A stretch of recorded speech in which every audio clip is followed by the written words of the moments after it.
कि धरी लेल कई प्रेमवा के रोगवा कि तनिका सा संभाल दाना हो।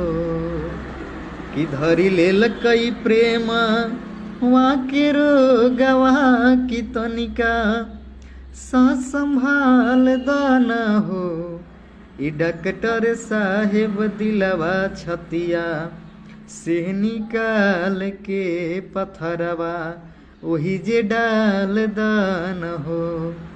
ए डॉक्टर साहेब दिलवा छतिया से निकाल के पत्थरवा वही जे डाल दान हो। दिल दे के छौड़ी दिल के मरीज बनैल कई हो।